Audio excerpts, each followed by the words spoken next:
Mon mari gifle sa femme en public pour défendre sa maîtresse. Le lendemain, il appelle à la maison. M'a-t-elle pardonné? Demande-t-il. Mais la réponse glaciale de sa mère le laisse complètement sans voix. Le son de sa gifle a résonné net dans le silence de mort de la salle de banquet.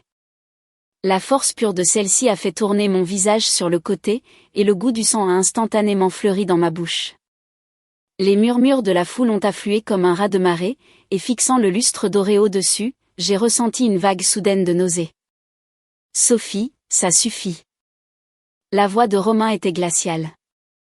Sa grande silhouette se tenait protectrice devant Chloé, un bras la tirant près de lui, ses épaules tremblantes.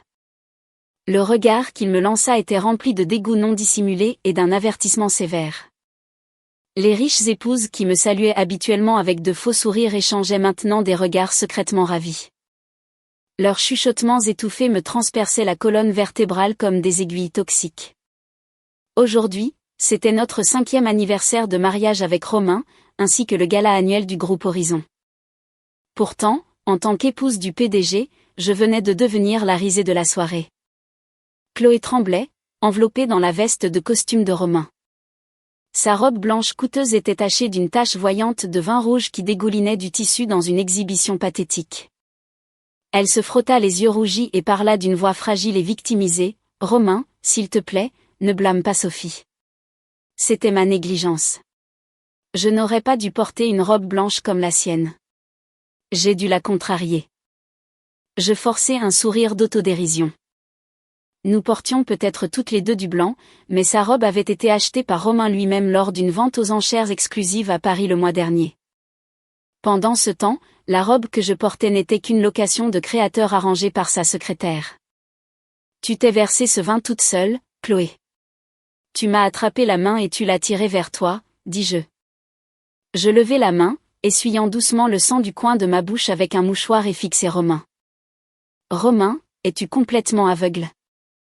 Ça suffit. » Romain fronça profondément les sourcils, ses yeux montrant une répulsion encore plus forte. « Chloé vient de rentrer de l'étranger. En tant qu'épouse, n'as-tu pas la moindre once de tolérance? Ne seras-tu pas satisfaite tant que tu n'auras pas traîné le nom de notre famille dans la boue en faisant une crise d'hystérie en public? De la tolérance? C'est ce qu'il exigeait de moi, sa femme légitimement mariée. Chloé était son premier amour, la femme qu'il avait désirée pendant 2 ans. Elle venait de rentrer en France il y a 3 jours.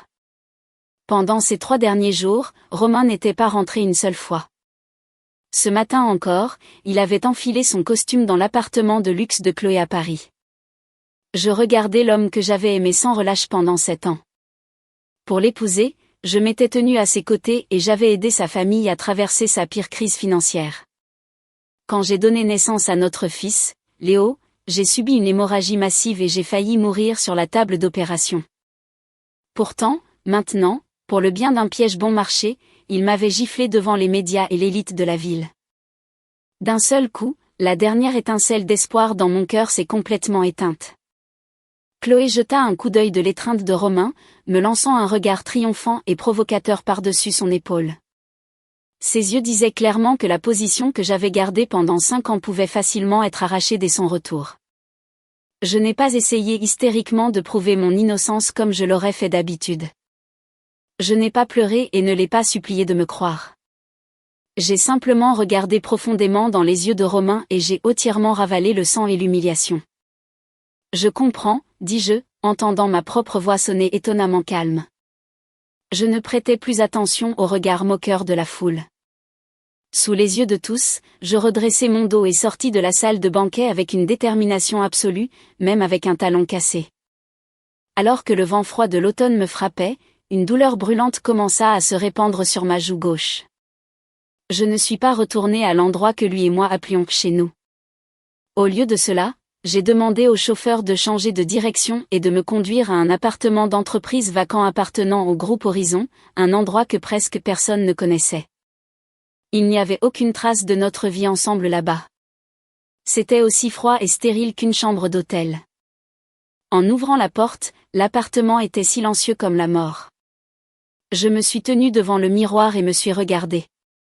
Ma joue gauche était complètement enflée et rouge. Les marques de ses 5 doigts clairement visibles avec du sang séché au coin de ma bouche. Romain n'avait vraiment montré aucune pitié quand il m'avait frappé pour Chloé. J'ai ouvert le robinet et j'ai éclaboussé mon visage d'eau froide encore et encore. L'eau glacée a fait frissonner tout mon corps. Cependant, la lourde douleur suffocante qui s'accrochait à moi a miraculeusement reculé comme la marée. À sa place est venu un calme brutal et limpide. 7 ans. J'avais passé cette année complète à essayer de faire fondre un iceberg qui ne dégèlerait jamais. Appuyé sur l'évier, j'ai baissé les yeux sur mon annulaire gauche. L'alliance en diamant sur mesure brillait froidement sous la lumière de la salle de bain. Quand Romain m'a glissé cette bague au doigt pour la première fois, il a promis de me protéger pour le reste de ma vie. En y repensant maintenant, ce n'était rien de plus qu'un acte joué pour son grand-père.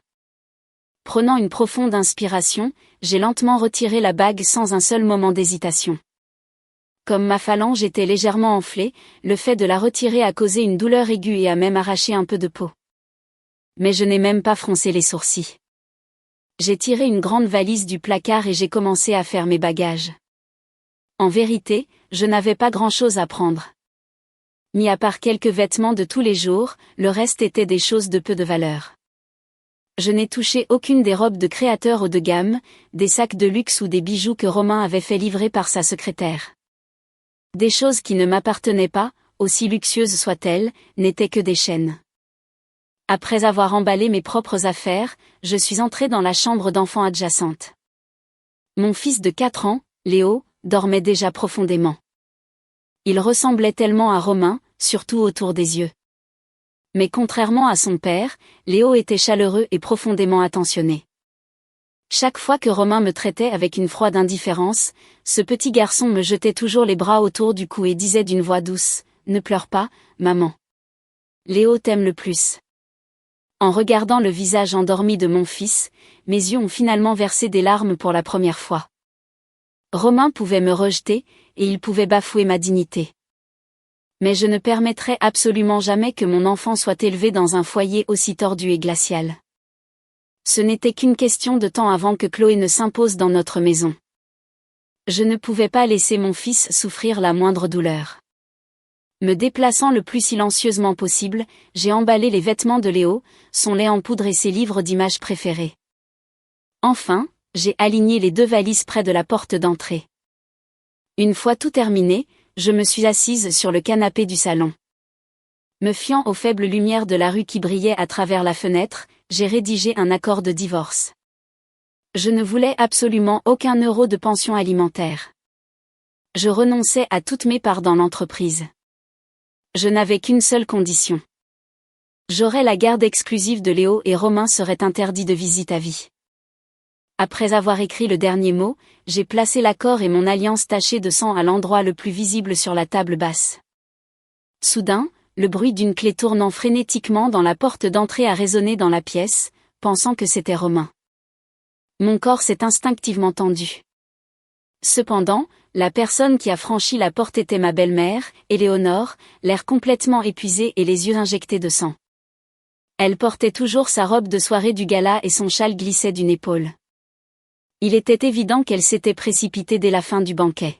« Sophie !» s'écria Éléonore dès qu'elle est entrée, son souffle coupé quand elle a vu l'empreinte de main rouge et enflée sur mon visage. Elle tendit une main tremblante vers ma joue, des larmes coulant instantanément de ses yeux. Ce fils idiot de ma part. Comment a-t-il pu faire quelque chose d'aussi horrible? Maman. J'ai essayé de sourire, mais la blessure sur mon visage s'est tendue, me faisant inspirer brusquement de douleur. Éléonore m'a serré dans une étreinte féroce, son corps tremblant alors qu'elle pleurait. Sophie, Romain a eu terriblement tort. Notre famille t'a complètement laissé tomber. Te frapper devant toutes ces personnes pour cette femme qui brise les ménages, c'est comme s'il avait traîné ta dignité dans la boue. Je me suis appuyée contre l'épaule chaleureuse de ma belle-mère, une légère douleur tirant mon cœur. Dans cette famille froide, Éléonore était la seule à m'avoir jamais donné la chaleur d'une mère. Quand j'ai subi l'hémorragie massive pendant l'accouchement, Romain a refusé de revenir de son voyage d'affaires en Europe. C'est Éléonore qui est restée devant la salle d'opération toute la nuit, tenant les mains du médecin et pleurant, les suppliant de me sauver la vie. S'il te plaît, ne pleure pas, maman. Ça ne fait plus mal, dis-je, me retirant doucement et lui poussant les papiers du divorce et l'alliance. Les pleurs d'Éléonore s'arrêtèrent brusquement. Elle regarda le papier qui stipulait que je partais sans rien et exigeait la garde exclusive. Puis, voyant la bague en diamant incrustée de sang, son visage devint instantanément aussi pâle qu'une feuille de papier. « Sophie, tu essaies de me tuer ?» Éléonore me serra les mains fermement, me regardant avec des yeux suppliants. Romain est juste temporairement aveuglé. Il est manipulé par cette Chloé calculatrice. Donne-moi un peu de temps. Je vais rentrer à la maison, lui casser les jambes s'il le faut et le faire s'agenouiller devant toi et déchirer ses papiers. J'ai secoué la tête, mon regard aussi calme qu'un lac placide. Maman, ça ne sert plus à rien. Il n'est pas manipulé. Il ne m'aime tout simplement pas. Au cours de ces 5 dernières années, je me suis épuisée au-delà de mes limites. Cette gifle aujourd'hui a rompu le dernier lien entre nous. Mais Léo, dit Éléonore, le cœur manifestement brisé. Parce que Léo n'a que 4 ans, je dois l'emmener avec moi. Je ne peux pas le laisser regarder son père piétiner sa mère pour une autre femme. Je ne peux pas le laisser devenir un monstre au sang-froid comme Romain. Je regardai Éléonore, ma voix portant un niveau de détermination cruelle.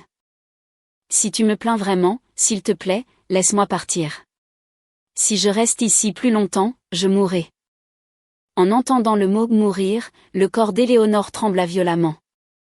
Voyant que la lumière dans mes yeux avait complètement disparu, elle comprit enfin. La belle fille tranquille et obéissante des 5 dernières années avait définitivement fermé son cœur. Tremblante, elle lâcha mes mains, couvrit sa bouche, s'effondra sur le sol et éclata en sanglots bruyants. Après un moment, Éléonore se leva lentement, essuya ses larmes et me regarda profondément dans les yeux. « Sophie, je ne t'arrêterai plus. Tu n'as aucune obligation de supporter les péchés que Romain a commis. Prends Léo. Va le plus loin possible, dans un endroit où cet idiot ne pourra jamais te retrouver. » À 5 heures du matin, le ciel a commencé à prendre une teinte bleu pâle. Éléonore a porté mes valises et nous a personnellement conduits, Léo et moi, à l'aéroport dans une voiture discrète enregistrée à son nom.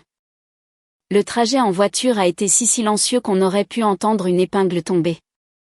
Léo dormait encore profondément dans mes bras. Sa petite main agrippait fermement l'ourlet de ma chemise tandis qu'il respirait doucement dans son sommeil. « Sophie, prends cette carte, » dit Éléonore avant que je ne sorte de la voiture, me glissant une carte de débit international non enregistrée dans la main. Ses yeux étaient toujours rouges et gonflés, sa voix terriblement enrouée. Ce sont mes économies secrètes. Le code PIN est l'anniversaire de Léo. Recommencer une nouvelle vie à l'étranger coûtera beaucoup d'argent. Ne sacrifie pas ton propre bien-être. Et surtout, ne laisse pas Léo souffrir. En regardant la carte, j'ai instinctivement essayé de refuser. Je ne peux pas accepter cela. J'ai assez d'économies. Prends-la, insista Éléonore avec force, me tenant la main fermée tandis que les larmes coulaient à nouveau de ses yeux. Cet idiot de Romain a fait quelque chose de complètement impardonnable. Si tu n'acceptes même pas ce geste de ma part, cela signifie-t-il que tu as l'intention de rompre définitivement les liens avec cette famille et de ne plus jamais me reconnaître comme une mère ? En entendant ces mots, l'arrière de mon nez me piqua et j'ai finalement cessé de résister. Serrant la carte fermement, je dis doucement, « Merci, maman. S'il te plaît, prends bien soin de ta santé. Vas-y maintenant. Il est temps pour toi de t'enregistrer. Change de numéro de téléphone quand tu y seras et fais-moi savoir que tu es en sécurité, » dit Éléonore, caressant affectueusement le petit visage de Léo avec un sentiment de réticence persistante. Puis, avec une détermination absolue, elle nous tourna le dos. Il semblait qu'elle ne pouvait pas supporter de voir une mère et un enfant s'éloigner d'elle pour de bon. J'ai pris une profonde inspiration et j'ai ouvert la portière de la voiture. L'enflure sur ma joue gauche me piquait dans le vent de l'aube, mais cela ne faisait que rendre mes pas plus fermes que jamais. Le terminal de l'aéroport était en grande partie vide avec seulement quelques passagers se préparant pour des vols internationaux. J'ai poussé le chariot à bagages transportant Léo et me suis dirigé vers le comptoir. J'ai remis nos 2 passeports et les billets aller simples pour Rome, Italie que j'avais achetés à l'avance. Depuis le jour où Chloé était revenue en France, j'avais demandé à une amie proche de m'aider à postuler à des écoles et à des visas de longue durée à l'étranger. J'avais eu l'intention de donner une dernière chance à Romain. S'il avait juste passé notre soirée d'anniversaire avec moi, même si nous avions juste dîné ensemble, j'aurais peut-être déchiré ses demandes de visa. Mais cette gifle m'a forcé à faire le choix le plus définitif de ma vie.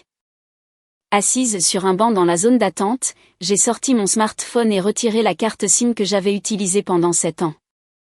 Cette carte contenait l'historique de toutes mes tentatives pathétiques de plaire à Romain. Elle contenait mes messages pleins d'espoir l'attendant tard le soir en gardant des dîners froids, et elle contenait ses réponses froides me disant qu'il était trop occupé pour rentrer à la maison. Sans la moindre hésitation, j'ai levé la main et jeté la minuscule puce dans la poubelle voisine. J'ai complètement brisé ce passé avec tout le reste. Nous commençons maintenant le processus d'embarquement, a annoncé une voix agréable par l'interphone. J'ai pris Léo qui se frottait ses grands yeux endormis et j'ai chuchoté doucement à son oreille. Léo, nous allons prendre un grand avion avec maman. Nous allons vivre dans un nouvel endroit. C'est d'accord? Léo m'a regardé avec curiosité, bien que ses yeux soient encore lourds de sommeil. Il a hoché la tête docilement et m'a serré les bras autour du cou. D'accord, tant que je suis avec maman, n'importe où, c'est bien. J'ai souri, je me suis retournée et j'ai marché avec assurance vers la porte d'embarquement. La porte de la cabine s'est lentement fermée derrière moi avec un fort rugissement.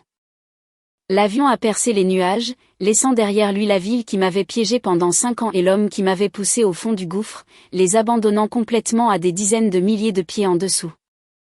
Romain s'est réveillé de sa gueule de bois à 14 heures le lendemain. Tenant ses tempes douloureuses, il s'est redressé du canapé de l'appartement de luxe de Chloé.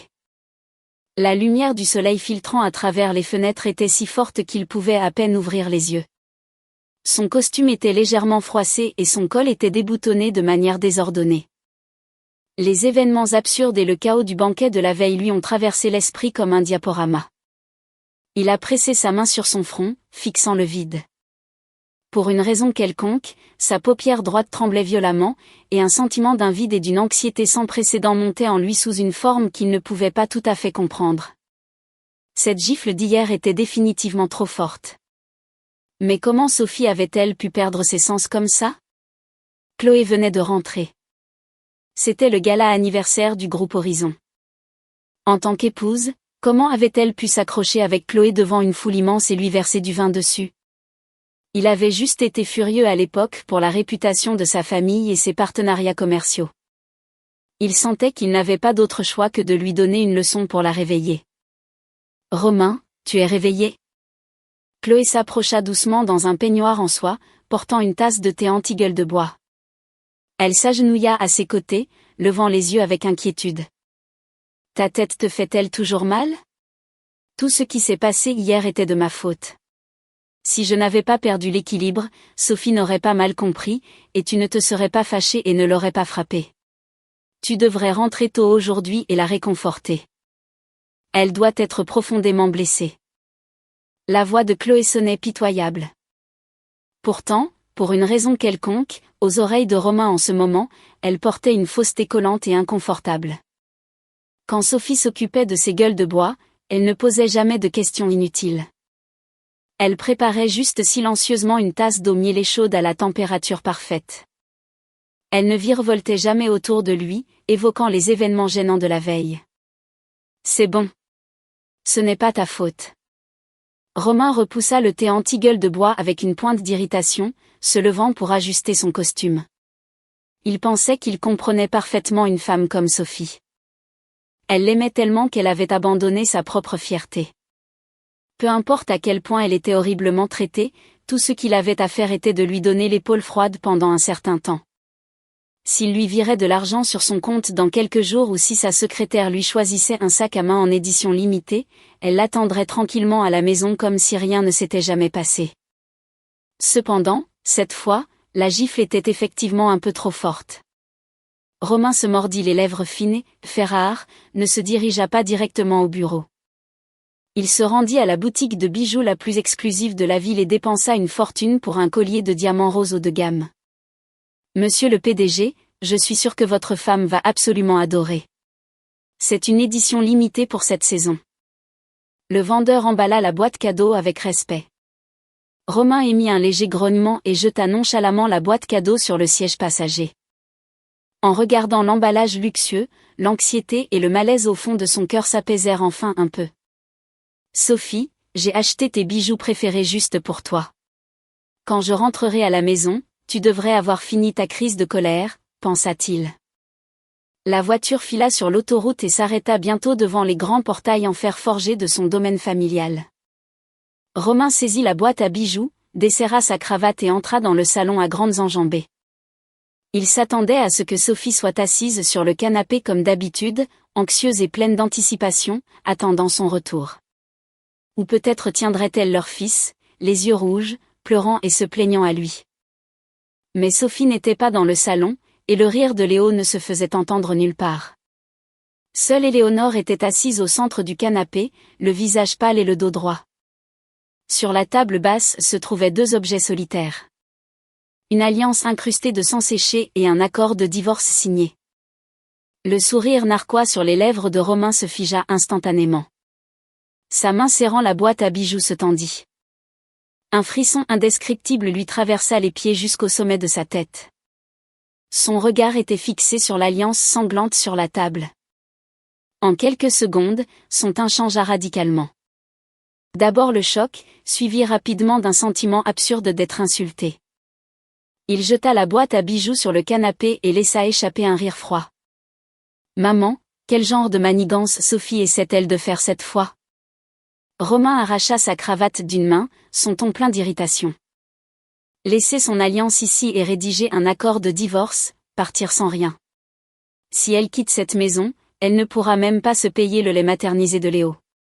Ne trouves-tu pas que c'est un cri d'attention incroyablement enfantin? Soudain, une gifle incroyablement nette et forte résonna dans la pièce. Éléonore s'était levée du canapé. Son corps tremblait violemment de colère extrême. Ce coup contenait toute sa force, projetant violemment le visage de Romain sur le côté. « Ferme ta putain de bouche. » Éléonore pointa le bout du nez de Romain, les yeux injectés de sang alors qu'elle lui hurlait dessus. « Même maintenant, tu penses toujours qu'elle joue la comédie.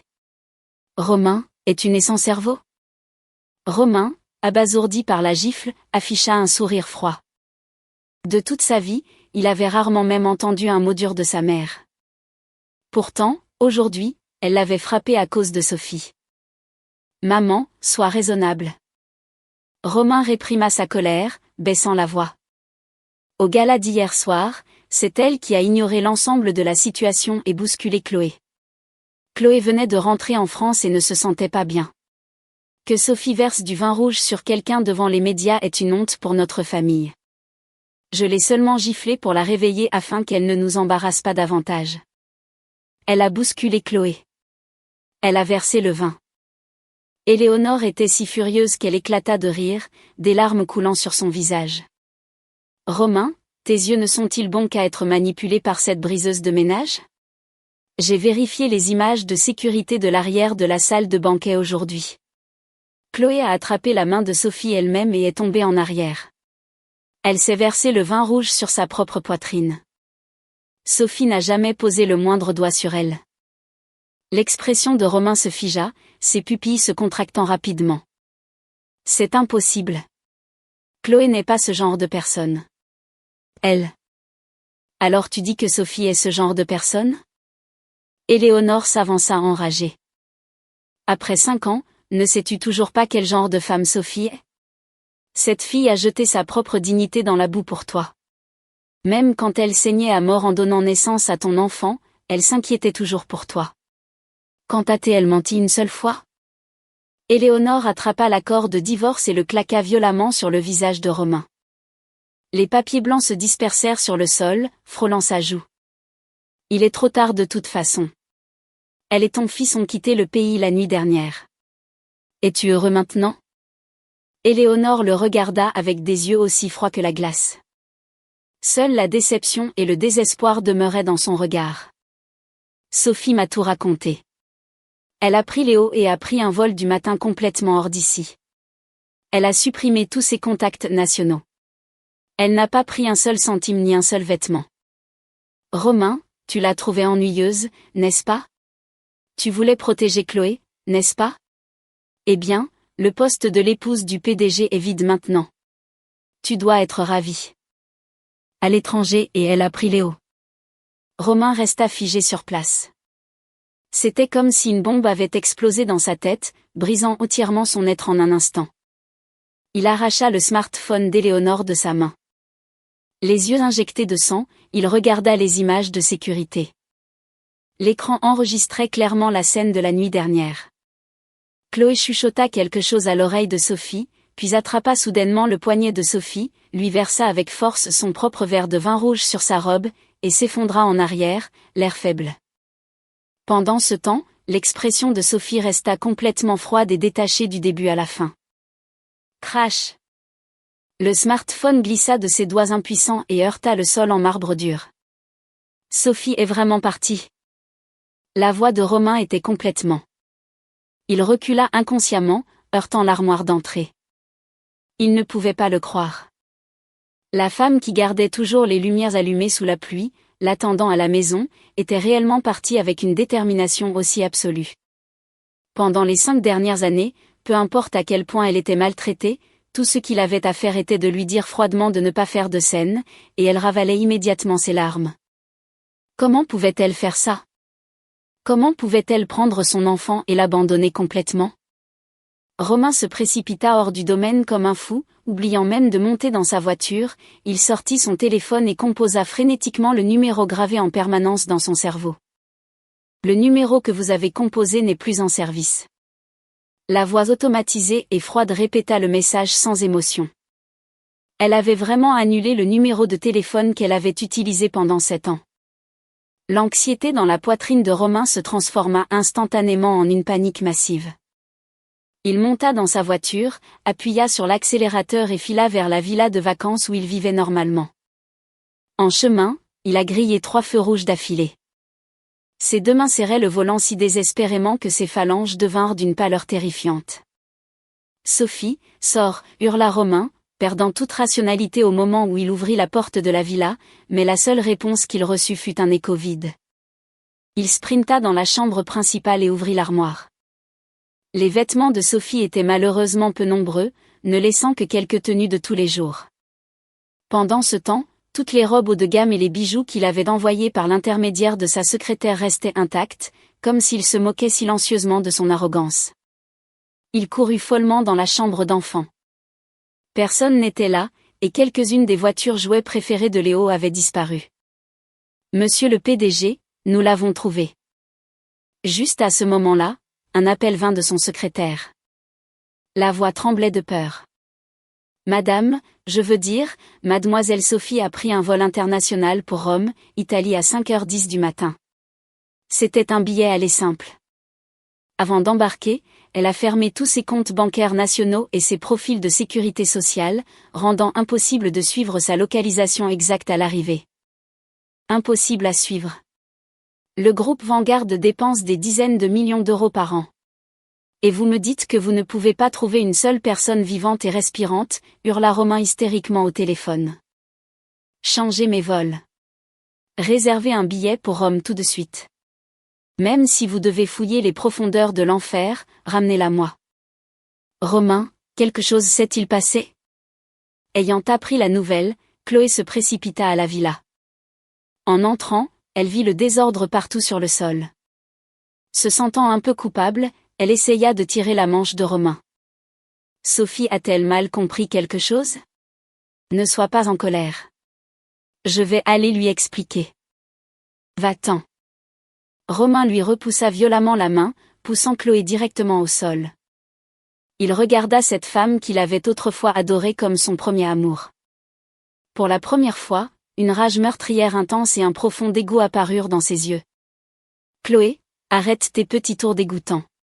S'il arrive quoi que ce soit à Sophie et Léo, j'entraînerai toute ta famille en enfer avec moi. » 2 ans plus tard, Rome, Italie, un après-midi ensoleillé au bord du Tibre. La lumière du soleil tacheté filtrant à travers les platanes saupoudrait comme du cristal brisé sur la vieille rue pavée. Je tenais une baguette fraîchement achetée dans une main tout en me penchant légèrement pour attacher les bretelles de la petite salopette de mon fils. Maman. David a dit qu'il m'emmènerait prendre une glace aujourd'hui. Léo dit que 2 ans, c'était beaucoup de temps pour qu'un bambin qui ne pouvait parler que des phrases brisées devienne un garçon articulé et intelligent. L'anglais de Léo était parfait, et il y mélangeait même quelques mots français doux et mélodieux. Ses yeux ressemblaient toujours beaucoup à ceux de cet homme. Cependant, la peur et l'habitude de marcher constamment sur des œufs avaient disparu depuis longtemps. À leur place, il n'y avait que pure luminosité et joie. D'accord, mais une seule boule. Ne sois pas gourmand, dis-je.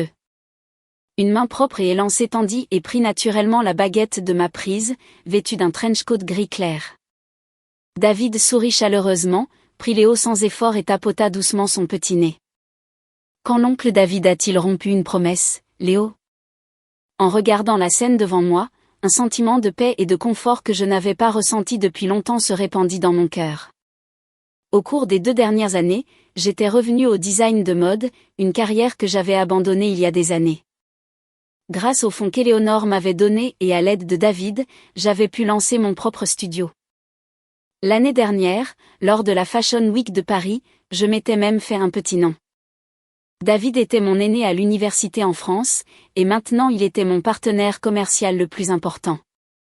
Il comprenait mon dévouement, respectait mon passé, au cours des 2 dernières années, avait protégé notre petite famille de la manière la plus douce possible sans jamais me faire pression. Tu ne vas vraiment pas au dîner de partenariat du groupe Vanguard à la Piazza Navona ce soir? David se retourna avec Léo dans les bras, me regardant avec une légère inquiétude. J'ai été momentanément stupéfaite, mais j'ai rapidement souri comme si je balayais de la poussière. C'est juste un événement de réseautage d'entreprise. Nous avons déjà soumis les designs. Y aller ou pas ne fait aucune différence. De plus, je veux finir le château Lego avec Léo ce soir. Le nom du groupe Vanguard sonnait maintenant comme un nom lointain que j'avais entendu dans une vie passée. Au cours des 2 dernières années, j'avais intentionnellement bloqué toutes les nouvelles de France. Que Chloé ait réussi à épouser cette famille, ou que Romain parade toujours avec son arrogance habituelle, rien de tout cela n'avait plus le moindre rapport avec moi. J'avais déjà survécu à l'épreuve. Je n'étais plus la Sophie noyée dans la misère. D'accord, comme tu veux. David sourit doucement, tendant la main pour prendre la mienne alors que nous traversions la rue.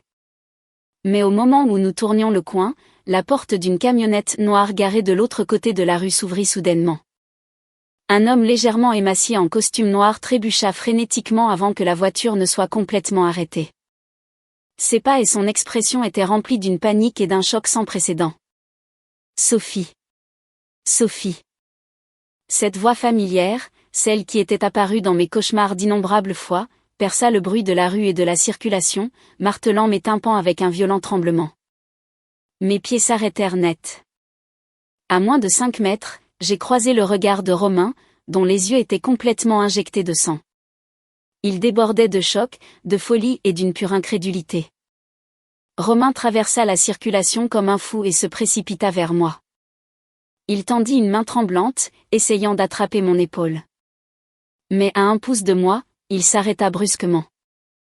En 2 ans, il avait tellement maigri qu'il ressemblait à une personne différente. Son visage autrefois froid et noble était lourdement marqué par l'épuisement et la lassitude.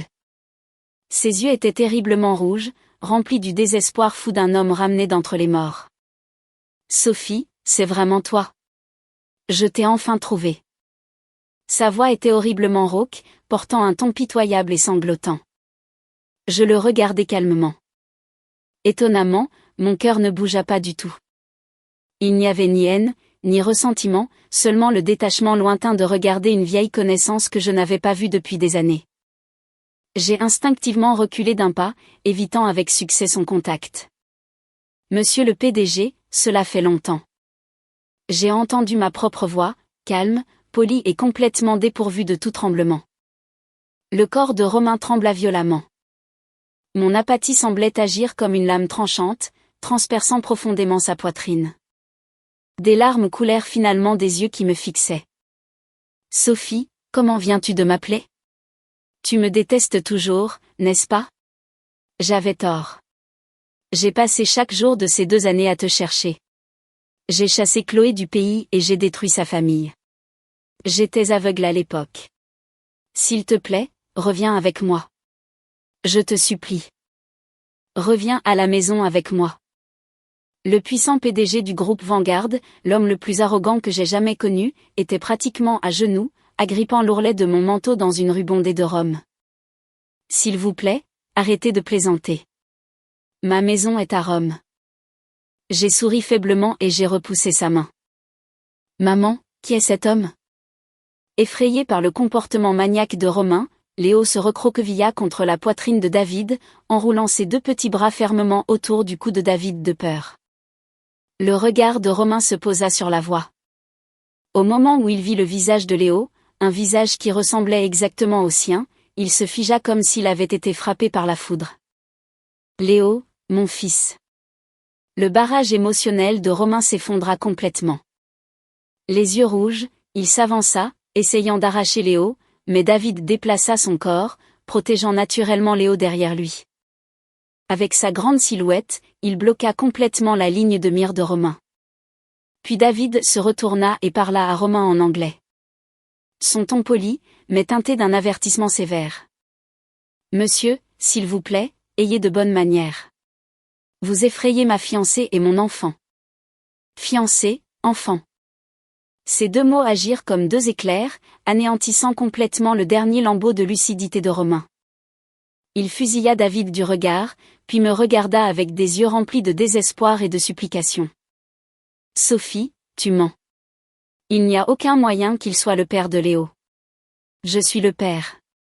Tu ne peux pas juste amener un homme au hasard pour me remplacer. Monsieur le PDG, ne dépassez pas vos limites.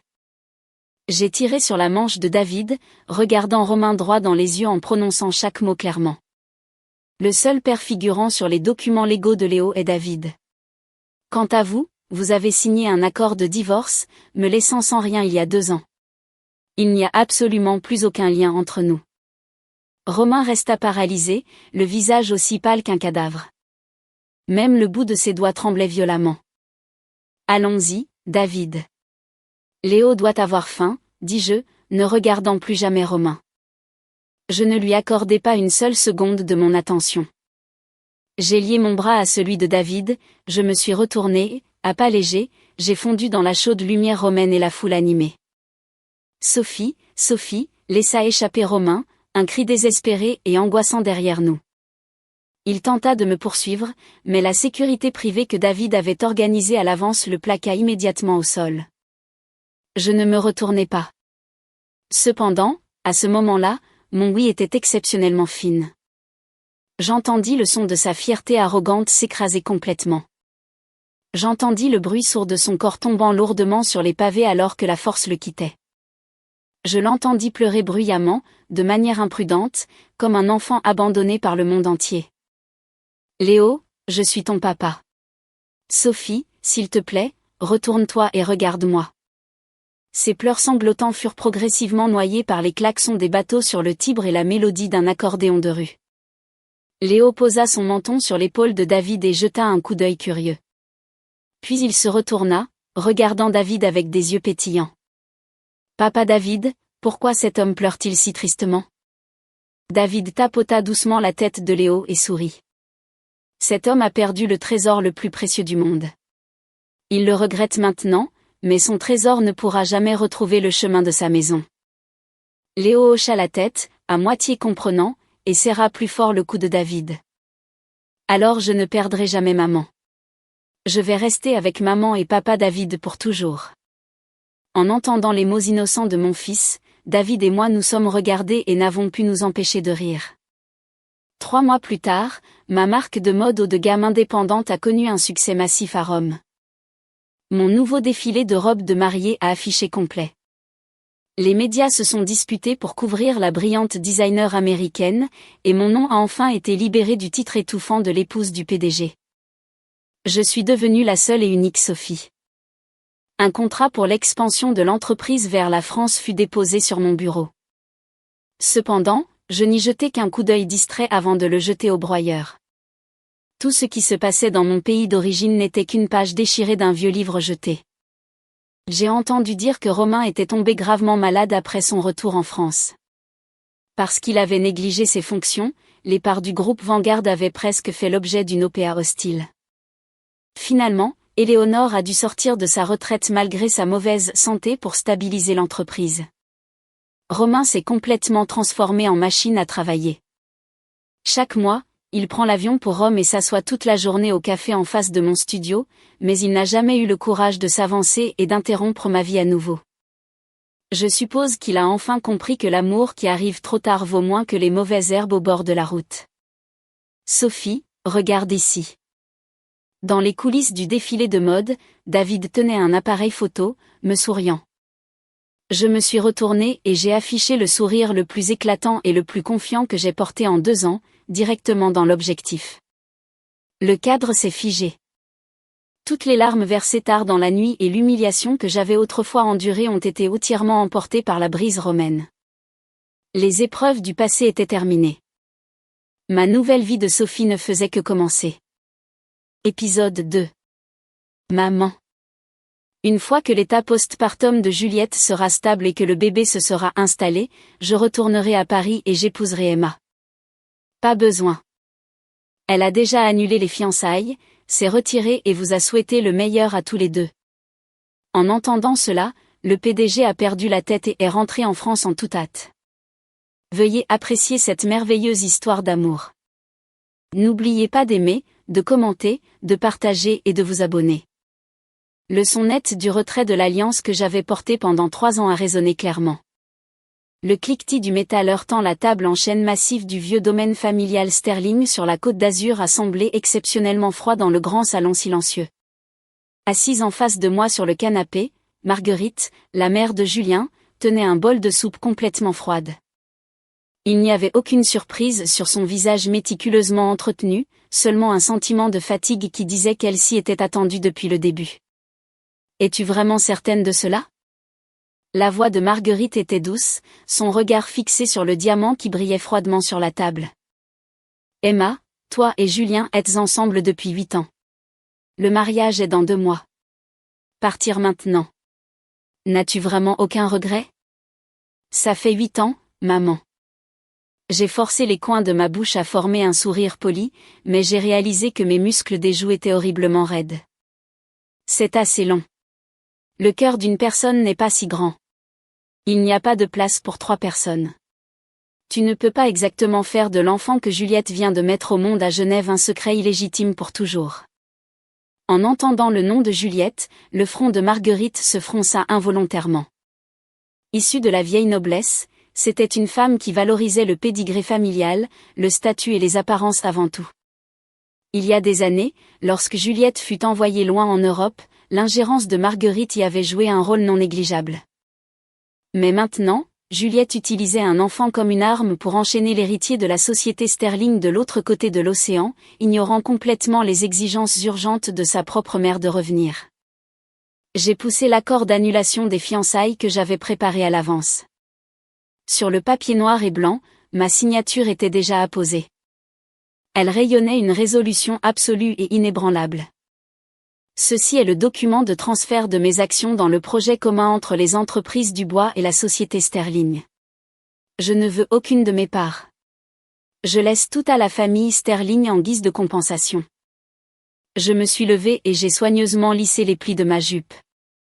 Quant aux frais d'annulation du lieu de mariage et des invitations, je les couvrirai personnellement. Maman, merci de m'avoir toujours bien traitée pendant toutes ces années. Marguerite fixa l'accord, laissant finalement échapper un profond soupir.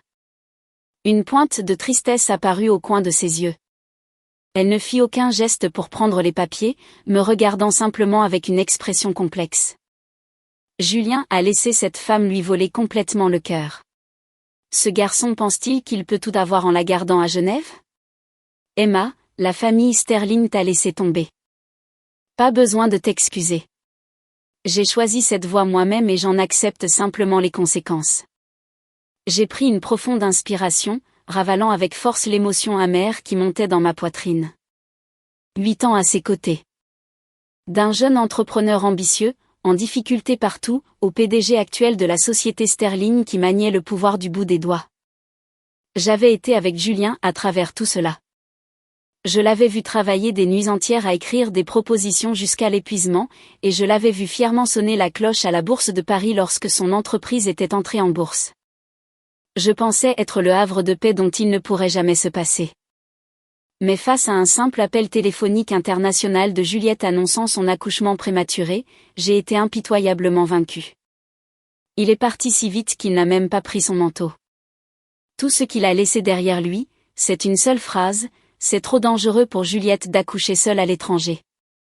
Je vais juste aller la voir et revenir tout de suite. Ce « revenir tout de suite » s'était transformé en 3 mois complets. J'ai relevé la poignée de la valise que j'avais laissée à côté du canapé. Le bruit des roues qui roulaient résonnait dans le salon. Maman, je pars maintenant. Quand Julien reviendra, dis-lui s'il te plaît de ne pas me chercher. J'ai tourné le dos et n'ai jamais regardé l'anneau qui prouvait la folie de ma jeunesse. Franchissant les immenses grilles en fer du domaine Sterling. Le soleil de l'après-midi était un peu aveuglant. Sans me retourner, j'ai hélé un taxi. Lorsque le chauffeur m'a demandé ma destination, j'ai fixé le paysage qui défilait rapidement derrière la fenêtre et lui ai donné l'adresse de l'endroit le plus éloigné de Julien. 8 ans de sentiments ont été complètement clos au moment où j'ai signé ce document. Je l'ai libéré. Et enfin, j'ai libéré la version de moi-même qui avait passé d'innombrables nuits à pleurer seule dans une pièce vide. 30 minutes après mon départ du vieux domaine Sterling, un appel arriva d'outre-mer sur le téléphone portable de Marguerite. C'était le milieu de la nuit à Genève. L'assistant exécutif de la branche suisse de la société Sterling venait de briefer Julien sur leurs opérations nationales. Julien massa ses tempes. Des jours de réunions intenses et de navettes entre l'hôpital et le bureau de Genève avaient rendu sa voix. Il jeta un coup d'œil à Juliette qui dormait dans le lit d'hôpital et au bébé né prématurément qui pleurait sans cesse dans l'incubateur avant de finalement trouver le temps d'appeler sa mère à Paris. Maman, suspends les préparatifs du mariage à Paris pour l'instant. Une fois que l'état postpartum de Juliette sera stable et que le bébé se sera installé, je retournerai à Paris et j'épouserai Emma. La voix de Julien portait un ton d'épuisement incontestable. C'était comme si retarder le mariage du siècle, un mariage que les 2 familles avaient mis 6 mois à préparer, était comme reporter une réunion d'affaires de routine. À ses yeux, Emma serait à jamais la fiancée compréhensive et attentionnée. Il n'a jamais douté que, peu importe à quelle distance il irait, s'il regardait simplement en arrière, elle l'attendrait certainement au même endroit. En entendant le ton inquestionnable de son fils à l'autre bout de la ligne, le visage de Marguerite s'assombrit complètement, elle fixa l'anneau qu'Emma avait laissé derrière elle et l'accord d'annulation signé sur la table, laissant en fait échapper un rire de pure colère. Pas besoin de ça. La voix de Marguerite était glaciale. Emma a déjà annulé les fiançailles, s'est retirée et vous a souhaité le meilleur à tous les deux. La main de Julien qui tenait son téléphone se resserra soudainement. Son regard, qui était fixé sur le paysage nocturne de Genève à l'extérieur de la fenêtre, revint instantanément. Il tira sur son col, laissant échapper un rire frustré. Il pensa qu'il avait du mal à entendre. « Maman, c'est quoi cette blague ? Il n'y a aucun moyen qu'Emma rompe les fiançailles. Quelque chose s'est mal passé avec les parts du projet commun ? Est-ce qu'elle te fait juste une crise de colère ? N'est-ce pas ? Penses-tu qu'Emma est le genre de personne à plaisanter sur l'annulation des fiançailles ? » La voix de Marguerite dégoulinait d'une profonde déception. Elle a juste enlevé son alliance ici devant moi. Elle a laissé les documents de transfert des actions des entreprises du bois et l'accord d'annulation. Elle a dit qu'elle se désengageait pour que tu puisses rester à Genève et protéger Juliette et son enfant. L'autre bout de la ligne tomba soudainement dans un silence de mort. Seule la respiration légèrement lourde de Julien pouvait être entendue. Où est-elle ? La voix de Julien baissa, teintée d'une panique non dissimulée. Elle doit être retournée aux Pentouzes. Je vais l'appeler tout de suite. L'appeler est inutile. Elle a bloqué toutes tes méthodes de contact. Elle n'est pas non plus revenue au domaine familial du bois. Marguerite dit, Julien, tu ouvres la bouche et tu dis que Juliette ne peut pas vivre sans toi. Mais as-tu déjà pensé à la façon dont Emma a passé ces 3 derniers mois à gérer la pression des aînés des 2 familles, des médias et des organisateurs de mariage, toute seule? Sa nature compréhensive n'a jamais été un capital pour que tu la piétines. Sans donner à son fils la chance de s'expliquer, Marguerite raccrocha le téléphone. Loin à Genève, écoutant la tonalité sur son téléphone, Julien resta figé comme s'il avait été frappé par la foudre. Il composa inconsciemment le numéro d'Emma, mais l'écran n'affichait que le message froid: « Le numéro que vous avez composé est actuellement indisponible. » Il passa à son compte de réseau social privé et envoya un message, mais le point d'exclamation rouge indiquant qu'il était bloqué lui piqua instantanément les yeux. « Emma, qu'est-ce que tu fais ?» Julien serra les dents, tapant quelques mots dans la boîte de messages, mais il ne put plus envoyer. Une panique sans précédent commença à se répandre sauvagement du fond de son cœur. Comme le lierre, il n'avait jamais rêvé qu'Emma, qui était restée à ses côtés pendant 8 ans sans jamais dire un mot dur, partirait si décisivement. Le vent froid d'outre-mer ne pouvait pas chasser l'air suffocant de Paris à travers le téléphone. Mais au moment où Marguerite raccrocha, elle sut que son fils à Genève avait complètement perdu son sang-froid. Dans la suite VIP de l'hôpital, Juliette était appuyée contre la tête de lit, le visage pâle, faisant rôter le bébé qui venait de finir de téter. Voyant Julien entrer avec un visage pâle, serrant son téléphone, un éclair d'anxiété traversa ses yeux. Elle afficha rapidement une expression faible et tendit la main pour tirer sa manche. « Julien, qu'est-ce qui ne va pas? Quelque chose s'est-il passé à Paris? Si Emma est en colère, tu devrais d'abord retourner auprès d'elle. Le bébé et moi irons bien. Je peux gérer le 1er mois de soins postpartum toute seule. » Normalement, si Julien entendait Juliette prononcer des mots aussi courageux et désintéressés, son cœur s'adoucirait instantanément. Il l'aurait réconforté d'une voix douce et apaisante.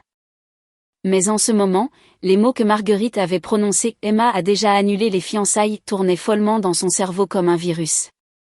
Il esquiva presque inconsciemment la main de Juliette, ne jetant même pas un coup d'œil à l'enfant qu'il était censé attendre. Sa voix était froide, entièrement dépourvue de chaleur. Juliette. Emma a rompu les fiançailles. Le corps de Juliette se raidit. Pendant une fraction de seconde, un regard de joie folle traversa ses yeux, mais elle le cacha rapidement. Elle se mordit la lèvre inférieure, des larmes coulant sur son visage. Comment cela a-t-il pu arriver? Pourquoi Emma annulerait-elle les fiançailles maintenant? C'est entièrement de ma faute. Le bébé et moi t'avons entraîné vers le bas. Je vais appeler Emma personnellement et lui expliquer. Je vais lui dire que nous ne sommes vraiment que des amis et que cet enfant n'était qu'un accident inattendu. Tais-toi. Julien finit par perdre patience avec Juliette pour la première fois. Son esprit était entièrement occupé par Emma. Le profil calme d'Emma lorsqu'elle avait retiré l'anneau. La silhouette d'Emma se tenant à ses côtés pendant 8 ans sans une seule plainte. Il avait fermement cru qu'Emma était le havre de paix qui ne le quitterait jamais. Il croyait que même s'il s'éloignait un peu, elle garderait toujours les lumières allumées et attendrait son retour. Mais maintenant, ce phare s'était éteint. Réservez le vol le plus tôt possible pour Paris. Julien se retourna et sortit, appelant son assistant. Tout de suite, dépêchez-vous. Mais monsieur le PDG, nous avons les négociations cruciales pour l'expansion européenne de la société Sterling dans 3 heures. Si vous partez maintenant, tous nos efforts précédents pourraient être réduits à néant. Vous ne m'avez pas entendu vous dire de réserver le vol, hurla Julien, perdant sa rationalité dans le couloir, les veines gonflant sur ses tempes. Il n'avait aucune capacité à se soucier de l'expansion, ni n'entendit Juliette pleurer derrière lui. Tout ce à quoi il pouvait penser, c'était que s'il ne rentrait pas tout de suite, il perdrait vraiment Emma pour toujours. Lorsque l'assistant tremblant envoya les informations de billets en classe affaires pour le vol le plus tôt possible au téléphone de Julien, il restait moins de 2 heures avant l'embarquement. Julien ne rentra même pas à son hôtel pour faire ses bagages.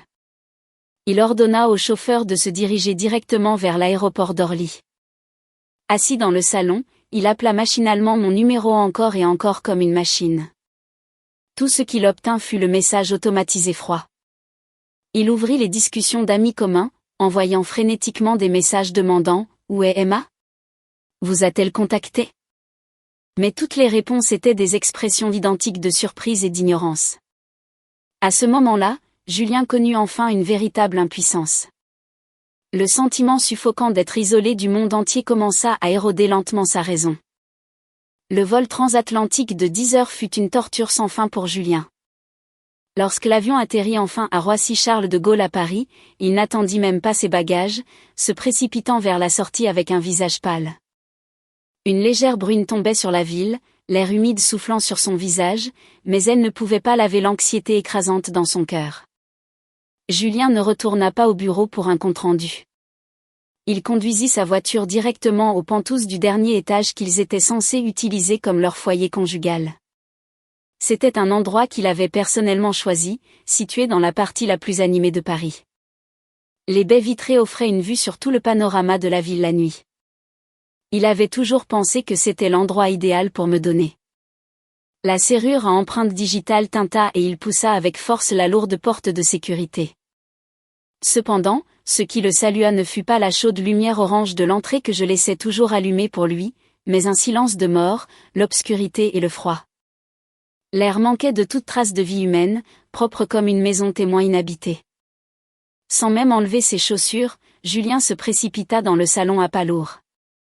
Au moment où il pressa l'interrupteur principal au mur, une lumière blanche aveuglante illumina l'immense espace, exposant brutalement à quel point il était vide et désolé. Le plateau à clés assorties pour couple à l'entrée manquait d'un ensemble. Les coussins brodés que j'avais moi-même choisis pour le canapé du salon avaient disparu. Les souvenirs que nous avions rapportés de nos voyages partout dans le monde manquaient, ne laissant que des supports vides sur le meuble TV. Même la poussière qui s'était accumulée avait été entièrement nettoyée. Emma. La voix de Julien résonna faiblement dans l'immense salon. Personne ne lui répondit. Il ouvrit frénétiquement la porte de la chambre principale et ouvrit l'armoire. La moitié qui contenait habituellement mes vêtements était maintenant complètement vide, ne laissant qu'une rangée de cintres froids. Le mouvement de l'air fit teinter faiblement les cintres. Mon pyjama, mon maquillage, mes sacs de tous les jours, même ma brosse à dents électrique rose dans la salle de bain. Tout avait été proprement emporté. Il n'y avait aucun signe de dispute, aucun signe de choses jetées. J'étais parti méthodiquement et de manière décisive, comme une retraite militaire méticuleusement calculée. Il n'y avait pas la moindre trace de l'existence d'Emma dans cette maison. J'avais rangé chaque preuve de ma vie ici, l'avais roulée avec ses 8 années de temps et l'avais emportée. Comme un homme sans âme, Julien s'effondra sur le canapé du salon, enfouissant ses mains profondément dans ses cheveux. Regardant les environs familiers mais étrangement étrangers, il se sentit comme si une main invisible géante écrasait son cœur. La douleur était si suffocante qu'il ne pouvait pas respirer. Fixant le pantouse vide, il dut enfin admettre une vérité dévastatrice. Emma ne faisait pas seulement une crise de colère. Elle avait utilisé la méthode la plus impitoyable possible pour le bannir complètement de sa vie. Après avoir été paralysée dans l'appartement vide toute la nuit, le regard de Julien se posa finalement sur l'îlot de cuisine. Il n'y avait rien de chaotique laissé derrière, seulement 2 objets, une alliance en diamant émettant une lueur argentée froide et l'accord d'annulation des fiançailles en noir et blanc. Julien se leva du canapé comme piqué par une aiguille et trébucha vers l'îlot de cuisine. Il tendit une main tremblante et ramassa la bague. C'était celle qu'il avait remportée aux enchères 3 ans auparavant et qu'il m'avait personnellement glissée au doigt. À l'époque, il avait dit que cette bague me lierait à lui pour la vie, mais maintenant elle avait été retirée sans la moindre hésitation. Ses yeux se posèrent lentement sur l'accord, la signature Emma Dubois était écrite avec une extrême netteté, chaque trait rayonnant d'une détermination sans retour. Julien saisit violemment les papiers. Il les serra si fort que le papier se froissa bruyamment dans sa paume. Il ne supportait plus le silence suffocant. Toujours serrant les papiers, il descendit les escaliers à grandes enjambées, monta dans sa voiture et fonça complètement hors de contrôle vers les entreprises Dubois, l'agence de relations publiques sous l'égide de ma famille. Lorsque Julien poussa les portes du bureau du PDG, rayonnant de l'aura épuisée et glaçante de quelqu'un qui avait passé la nuit blanche, la personne assise au bureau n'était pas moi, mais ma vice-présidente, Raphaël. Voyant Julien, Raphaël ne montra aucune de sa déférence habituelle. Au lieu de cela, Elle affichait une froideur qui suggérait qu'elle l'attendait. Elle posa lentement son stylo et parla d'une voix neutre. « Monsieur le PDG, que puis-je faire pour vous aujourd'hui ? Où est Emma ? Laissez-moi la voir. » Julien claqua l'accord d'annulation froissé sur le bureau, parlant d'un grognement bas et bestial. « Dites-lui de ne pas tester mes limites avec ces absurdités de fiançailles rompues. J'ai déjà dit à ma mère que je rentrais pour l'épouser. Combien de temps compte-t-elle encore faire des scènes ? » Raphaël jeta un coup d'œil au papier sur le bureau et laissa échapper un rire moqueur. « Monsieur le PDG, faire des scènes. Vous dites que vous pensez que notre présidente Emma est déraisonnable. Il y a 3 mois, lors de la conférence de presse pour les détails du mariage conjoint de vos 2 familles. Vous êtes sorti à cause d'un simple appel téléphonique de Juliette. Vous avez laissé la présidente Emma faire face aux questions brutales des médias entièrement seule. Pensiez-vous qu'elle faisait une scène alors ? » Le visage de Julien pâlit légèrement, ses poings serrés tremblants. C'était une circonstance spéciale. Juliette avait un accouchement prématuré. Une circonstance spéciale ? Raphaël se leva, ses yeux remplis d'un sarcasme intense. L'enfant que Juliette a mis au monde était-il une circonstance si spéciale qu'elle avait besoin de vous, son ex-petite amie, pour rester à Genève pendant 3 mois entiers ? Monsieur le PDG, la présidente Emma a officiellement présenté sa démission au conseil d'administration hier. Tous les projets et les actions qu'elle gérait ont été entièrement transférés. Elle n'est plus la présidente des entreprises du bois, ni votre fiancée.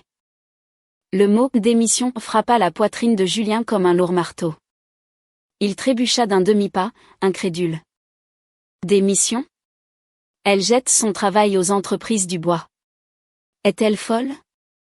C'est vous qui êtes fou, monsieur le PDG. Raphaël le fusilla du regard froidement. J'ai un message de la présidente Emma. Elle a dit, au cours de ces 8 dernières années, j'ai tout donné. À partir de maintenant, nous ne nous reverrons plus jamais. Je vous souhaite, à vous et à Juliette, une vie longue et heureuse ensemble. Maintenant, s'il vous plaît, sortez de mon bureau. Lorsque Julien sortit du bâtiment des entreprises du bois, les nuages noirs qui s'étaient accumulés dans le ciel se sont enfin transformés en une forte averse. La pluie tombait instantanément.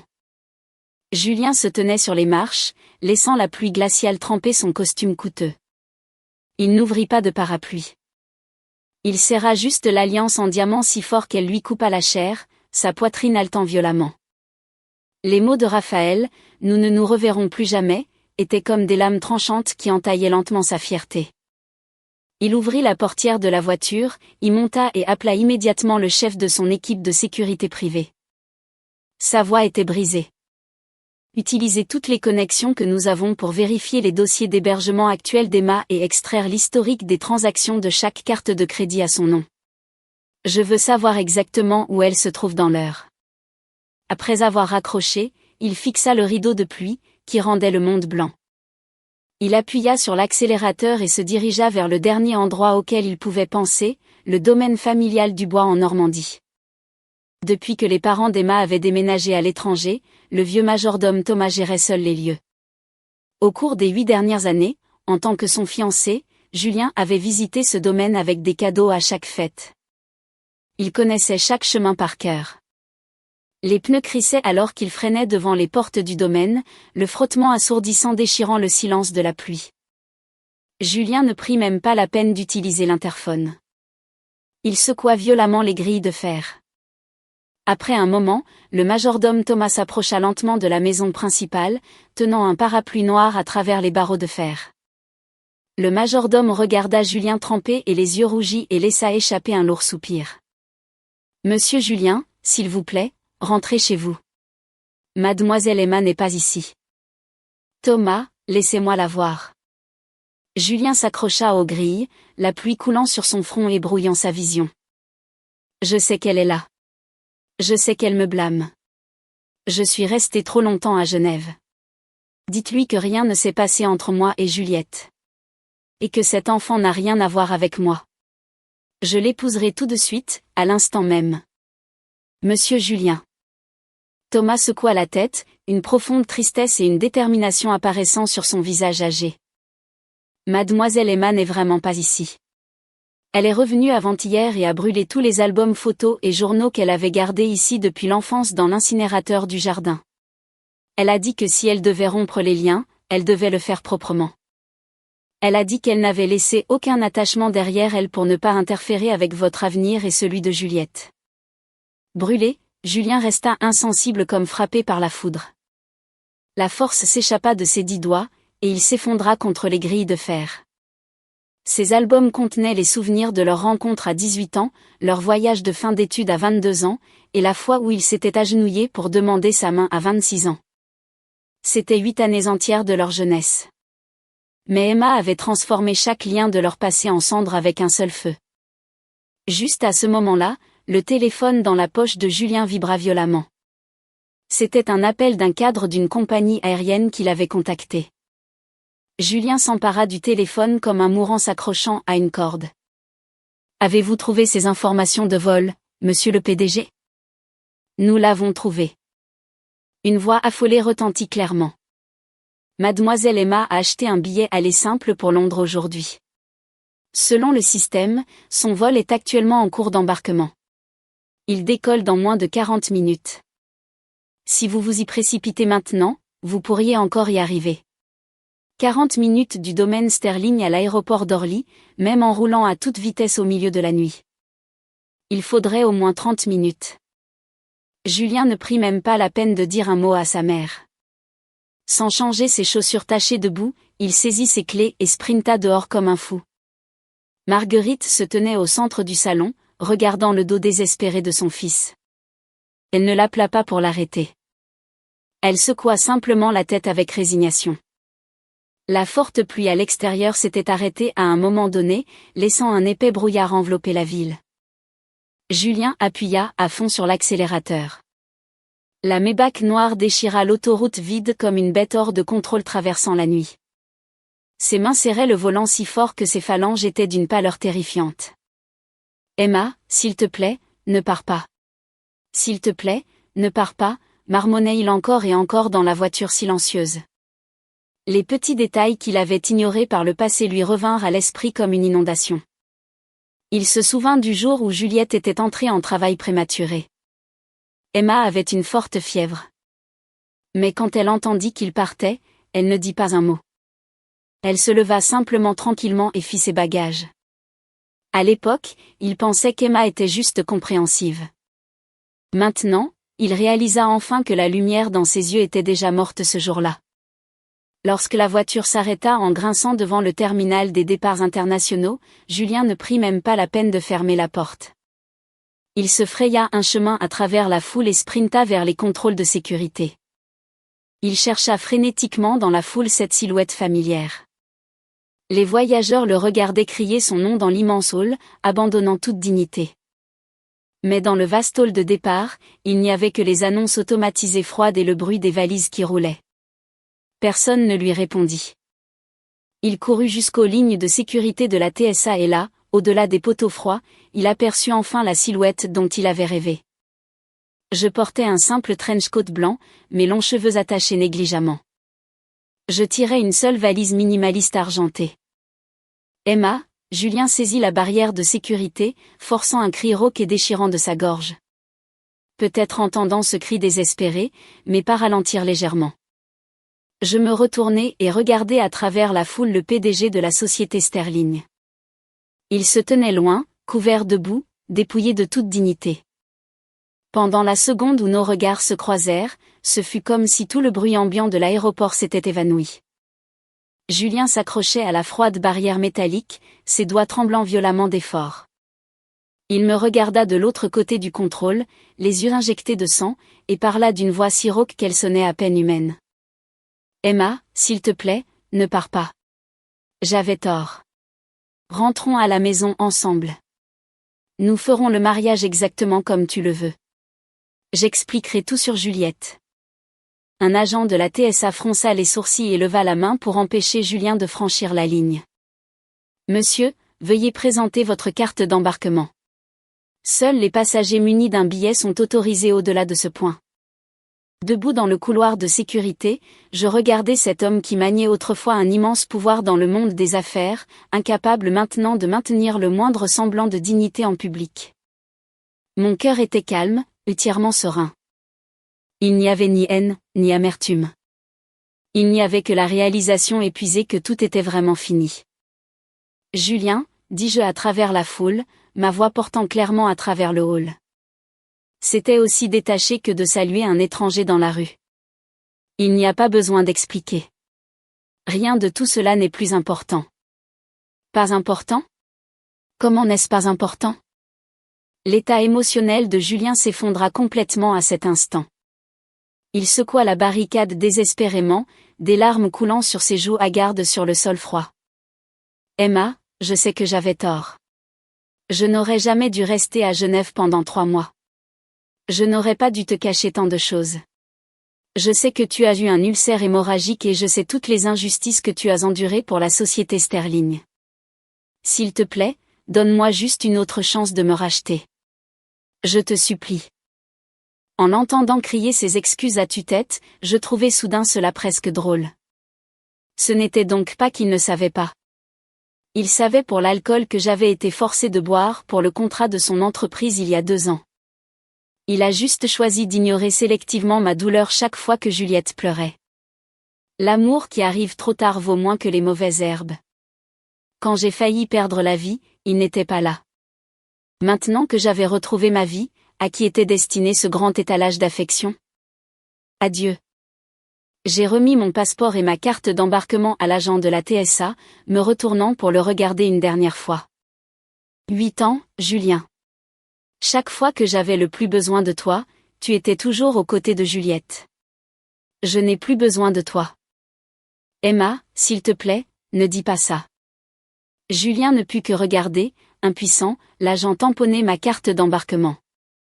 Il tenta frénétiquement de forcer le passage, mais 2 policiers d'aéroport costauds le plaquèrent fermement au sol. Le côté de son visage était pressé contre les carreaux de marbre froid, mais ses yeux restaient fixés sur mon dos qui s'éloignait. Dans la lutte, l'alliance en diamant serrée dans sa paume glissa de sa prise, roula et tomba dans l'interstice d'une grille de drainage froide, pour ne plus jamais être retrouvée. Je ne me retournai pas vers lui, pas même une fraction de seconde. Prenant ma carte d'embarquement tamponnée, je ramassai ma valise et marchai à pas incroyablement calmes profondément dans le terminal. Ces dernières supplications désespérées furent entièrement bloquées par l'épais verre blindé, nous séparant en 2 mondes différents. À ce moment-là, je ressentis une légèreté que je n'avais jamais connue auparavant. Le rêve insensé de 8 ans d'Emma Dubois fut enfin complètement brisé, avec le rugissement de l'avion qui décollait. 3 ans plus tard, un bureau d'agence de relations publiques boutique le long de la Seine à Paris. La lumière du soleil clair se déversait à travers les baies vitrées sur mon bureau. J'ai terminé de signer un contrat pour un projet de tourisme culturel international et j'ai pris le thé noir chaud à proximité. Une agréable brise soufflait par la fenêtre, transportant l'odeur nette et propre de la terre et des fleurs, entièrement différente de l'air humide et oppressant de New York. Au cours des 3 dernières années, j'avais complètement rompu toutes mes connexions en France et recommencé de zéro en tant que planificatrice de relations publiques dans un pays étranger.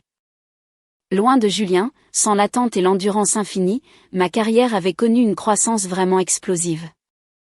J'étais maintenant une partenaire de premier plan dans l'industrie. Mon téléphone portable privé sur le bureau vibra soudainement. C'était un lien d'actualité sur le divertissement et les affaires envoyé par ma meilleure amie de l'université.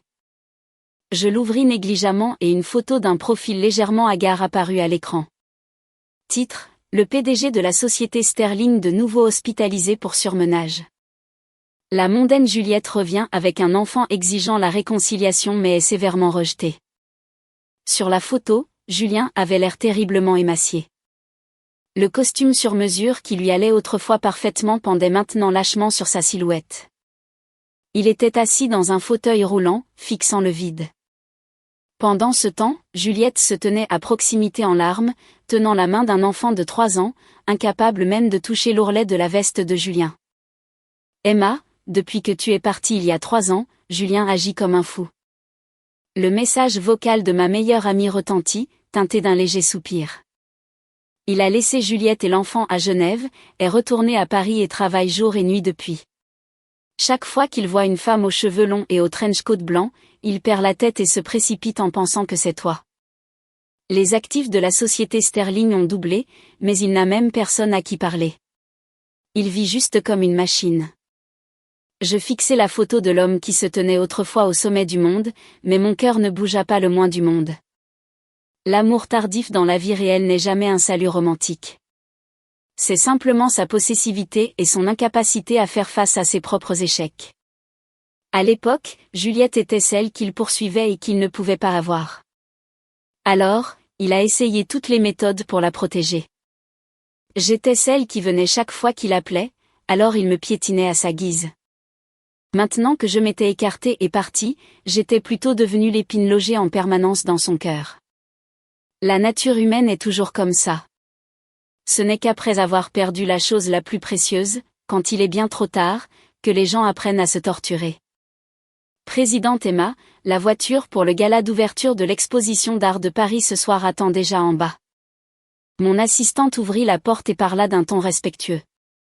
Compris. Je descends tout de suite. J'ai verrouillé l'écran de mon téléphone, enfouissant complètement cet article de presse et le nom de Julien dans l'obscurité. Je me suis dirigée vers le miroir en pied et j'ai ajusté la robe de haute couture noire que je portais. La femme dans le miroir avait un teint éclatant, ses yeux débordant de confiance et de grâce. Sur les ruines d'une relation de 8 ans, moi, Emma, avais enfin fleuri en une fleur éblouissante, bien à moi. Parfois, une fois que l'on se rate, c'est fini pour toujours. Il passerait le reste de sa vie dans un regret et une solitude sans fin. Et j'étais déjà entrée dans un vaste et illimité ciel bleu sans lui.